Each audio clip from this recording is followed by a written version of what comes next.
আসসালামু আলাইকুম।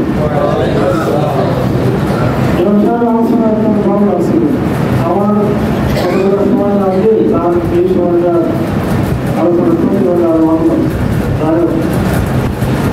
আমরা রমজান মাস করতে করতে প্রায় শেষ পর্যায়ে চলে আসছি। আমাদের রহমতের ভাগ চলে গেছে, ভাগ চলে গেছে। আজকের 20 রমজান আরম্ভ চলল, সর্বতম রাত শুরু হবে। আল্লাহ বলছেন তোমাদের জন্য রমজান মাস নাজিল করলাম, যা পূর্ববর্তীদেরও নাজিল করা হয়েছিল। সম্ভাব্য তোমরা তাকওয়া অর্জন করতে পারবে, ক্ষুধাবৃত্তি অর্জন করতে পারবে, লাল রকম তাকওয়া করুন। এগুলো আল্লাহ কেন বলছেন? আমরা কলেমার পরে ঈমান আনছিলাম, মুসলমান হয়েছিলাম, যে কারণে আমাদের সাক্ষী রাখতে হয়নি কেন আমরা মুসলমানের ঘরে জন্মগ্রহণ করছি। কোনো অমুসলিম যদি কলেমা পড়ে মুসলমান হয় তাকে সাক্ষী রাখতে হয়। এক একটা কলেমা পড়লাম, ঈমান আনলাম, মুসলমান হলাম, তা হবে না, এরকম লোক সাক্ষী থাকা লাগবে। এরপরে নামাজ পড়তে গেলে কেউ না কেউ জানতে পারে। এরপরে আমরা যাকাত দান করি, তাও কেউ না কেউ জানতে পারবে।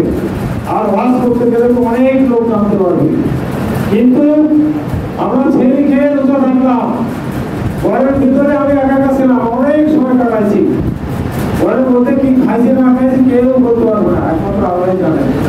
পানিতে ঘুম করলাম, ঘুম ফেলে কিছু পানি খেয়ে নিতে পারতাম, কোনো মানুষ বুঝতে পারতো না দুনিয়ার, একমাত্র আল্লাহ বুঝতে পারবে।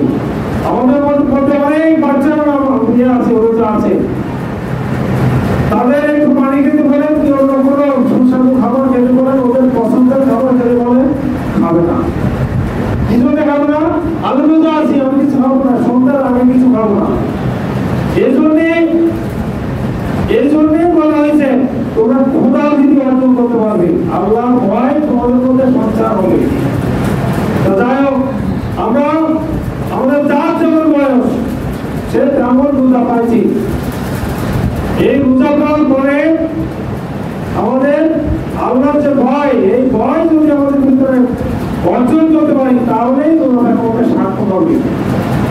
আমরা এই রোজা থেকে অনেক কাজ, খারাপ কাজ আমরা বর্জন করি, ভয় করি না রোজার সময় আমরা খারাপ কাজ করবো না। বাকি 11টা মাসও যদি আমাদের মধ্যে এই ভয় সঞ্চার হয় যে খারাপ কাজ করা যাবে না, আল্লাহ অপরাধী হবে, আল্লাহ অসন্তুষ্ট হবে, আল্লাহ আমাদেরকে শাস্তি দিবে, দোজখের ভয়, দোজখে যেতে হবে, আল্লাহ আমাদের দোজখে দেবে। এই ভয় যদি বাকি 11টা মাস আমাদের থাকে তাহলে রোজা থাকা আমাদের সার্থক হবে। যাই হোক, আমরা ভালো কাজগুলো গ্রহণ করবো, খারাপ কাজ ত্যাগ করবো, তাহলে আমরা আল্লাহর সন্তুষ্টি অর্জন করতে পারবো। আমরা সকলেই যেন এরকম পরিবারের শান্তিতে থাকতে পারি। আমাদের যাদেরকে হারিয়েছি, আমাদের পিতা মাতা সহোদর